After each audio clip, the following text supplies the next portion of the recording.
Clearly, there are things about your locality that have a meaning to you, and there's things about your family and community that have deep meaning to you.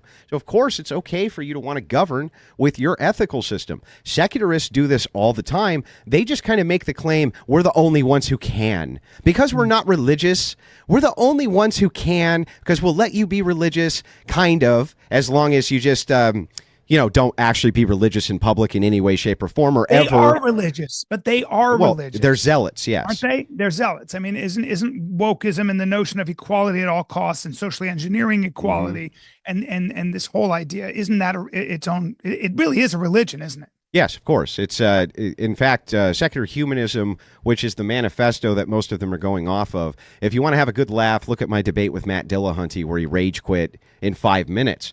The reason that this occurred is because secular humanism is a religion. But the argument I use for Matt, and I'll kind of lay it out here for you as well, because I think that this ties in really well with the conversation. Let us assume for a second that I got rid of this whole God character, this evil, enslaving, immoral monster we call God. And instead I was a secularist who believed in total secular values, whatever those are. But I came to Christian ethics absent God. So the ethics that I wanted in society were Christian ethics, but there was none of this God character involved. What's the secular argument against that? And the answer is there isn't one. There isn't one. I would agree with that.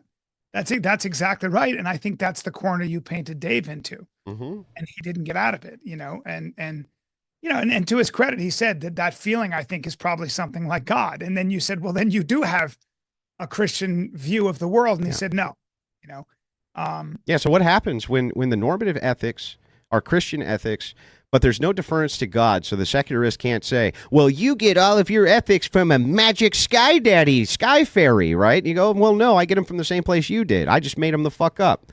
And so they're just as valid as yours. I made them the fuck up. You made them the fuck up. How can yours be better than mine? Well, I don't know, right? Then you're left with this. Then you're left with who comes to better conclusions and who crafts better societies. Well, my point to Dillahunty is you're screwing a transgender man and pretend that that's a woman. How could you ever say that you craft a better society than I, as a Christian ethicist, would craft absent God? The answer? Who knows, right? You definitely can't be making truth claims. You can't be saying, well, truth is on our side, while at the same time pretending that a guy you're having sex with is a woman. That's not a truth claim. That's an absurdity.